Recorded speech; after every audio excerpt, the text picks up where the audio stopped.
Ini adalah kondisi yang berbahagia bagi negara.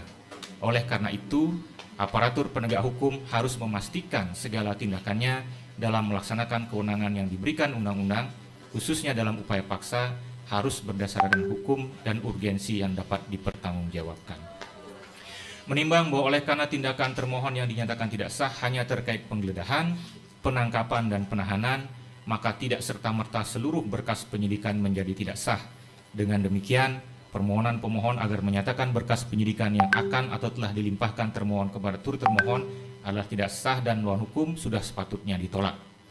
Menimbang bahwa oleh karena saat ini pemohon tidak berada dalam tahanan, maka permohonan agar memerintahkan pemohon dibebaskan dari rumah tahanan Tahtimah Polda Metro Jaya sudah tidak relevan lagi sehingga sudah sepatutnya ditolak. Menimbang bahwa objek yang diperiksa oleh pengadilan negeri dalam pra-peradilan adalah mengenai sah atau tidaknya pelaksanaan upaya paksa, yang salah satunya penahanan, bukan untuk memerintahkan agar penuntut umum tidak melakukan penahanan.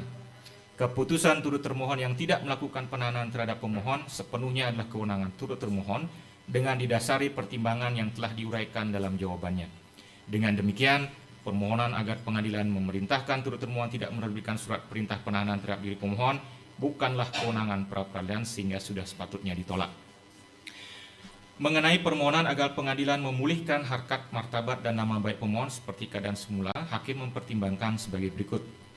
Menimbang bahwa pasal 176 ayat 4 Undang-Undang Nomor 20 Tahun 2025 mengatur bahwa permintaan rehabilitasi oleh tersangka atas penangkapan atau penahanan tanpa alasan yang berdasar undang-undang atau kekeliruan mengenai orang atau hukum yang diterapkan dan perkaranya tidak diajukan ke pengadilan negeri diputus oleh hakim pra-peradilan. Menimbang bahwa perkara pokok yang terkait permohonan pra-peradilan ini telah dilimpahkan ke Pengadilan Negeri Jakarta Timur, namun pemeriksaan belum dimulai karena menunggu selesainya pemeriksaan perkara pra-peradilan mengacu kepada pasal 163 ayat 1 huruf E, sehingga keadaan perkara pra-peradilan ini tidak sama persis dengan yang diajukan, tidak sama persis dengan yang dimaksud oleh ketentuan pasal 174 ayat 4 di atas. Menimbang bahwa pasal 177 ayat 2 Undang-Undang Nomor 20 Tahun 2025 menyatakan bahwa ketentuan lebih lanjut mengenai rehabilitasi sebagaimana dimaksud dalam pasal 176 diatur dalam peraturan pemerintah.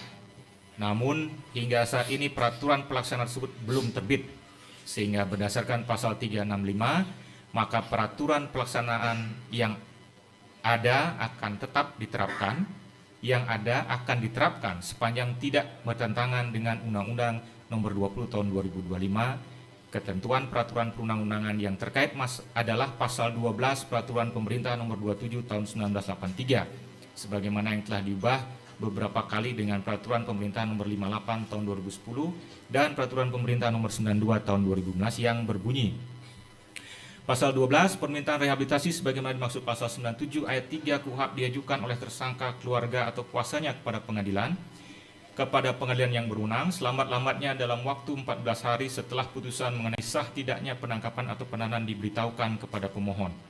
Pasal 13, petikan penetapan pra-peradilan mengenai rehabilitasi disampaikan oleh panitera kepada pemohon. Ayat 2, salinan penetapan sebagaimana dimaksud ayat 1 diberikan kepada penyidik dan penuntut umum yang menangani perkara tersebut. 3, salinan penetapan sebagaimana dimaksud dalam ayat 1 disampaikan pula kepada instansi tempat bekerja yang bersangkutan dan kepada ketua rukun warga di tempat tinggal yang bersangkutan. Pasal 14, ayat 1 amar putusan dari pengadilan mengenai rehabilitasi berbunyi memulihkan hak terdakwa dalam kemampuan kedudukan, harkat, serta martabatnya. Ayat 2, amar penetapan dari pra-peradilan mengenai rehabilitasi berbunyi sebagai berikut: memulihkan hak pemohon dalam kemampuan kedudukan dan harkat serta martabatnya.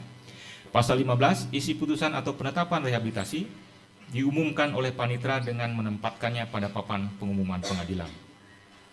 Menimbang bahwa oleh karena tata cara atau prosedur permintaan dan pelaksanaan rehabilitasi sebagaimana yang dimohonkan pemohon diatur secara khusus dalam peraturan perundang-undangan, maka pengajuan dan pelaksanaannya mengacu kepada ketentuan tersebut. Dengan demikian, permohonan pemohon terkait rehabilitasi yang disatukan melalui permohonan ini sudah sepatutnya ditolak. Menimbang bahwa berdasarkan seluruh pertimbangan yang telah diuraikan di atas, permohonan pra-peradilan pemohon dikabulkan untuk sebagian. Menimbang bahwa oleh karena permohonan pra-peradilan dikabulkan sebagian, maka biaya yang timbul dalam perkara ini haruslah dibebankan kepada termohon sejumlah nihil.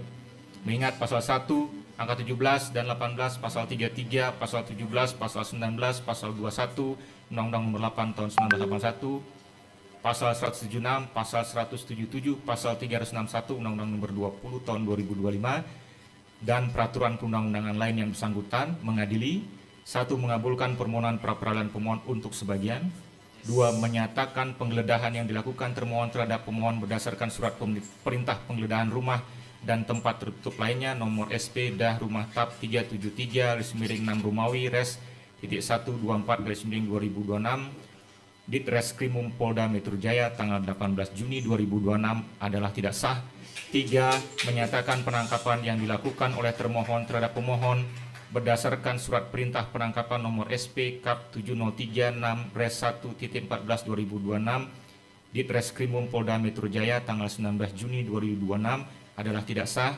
4. Menyatakan penahanan terhadap pemohon berdasarkan surat perintah penahanan nomor SP Han 458 6 Romawi Res 1.14/2026 garis miring Ditreskrimum Polda Metro Jaya tanggal 19 Juni 2026 adalah tidak sah. 5.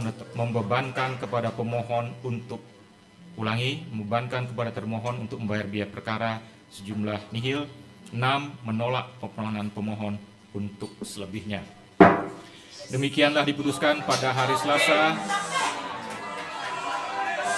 tanggal 17 Juli 2026 oleh Ketua Darmawan Esa, Hakim Pra-Peradilan pada Pengadilan Negeri Jakarta Selatan, dan diucapkan dalam sidang terbuka untuk umum pada hari dan tanggal itu juga oleh hakim tersebut dan dibantu oleh Bagus Setiawan, Eko Suryono SHMH, Panitera Pengganti, serta dihadiri oleh pemohon dan kuasanya, kuasa termohon serta kuasa turut termohon. Demikian putusan atas permohonan saudara pada pemohon, termohon, dan kuasa turut termohon. Dengan telah selesainya pembacaan putusan ini, sebelumnya ini ada perbaikan sedikit ya. Kami berusaha menyediakan salinan putusannya sesegera mungkin. Nanti bisa diambil, tapi kami perlu waktu untuk administrasinya ya. Bersabar saja dulu. Setelah selesai pembacaan ini, maka kami nyatakan persidangan pra-peradilan nomor 99 selesai dan ditutup.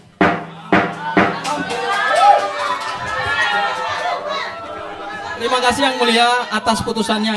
Insya Allah masih ada harapan keadilan di negeri ini.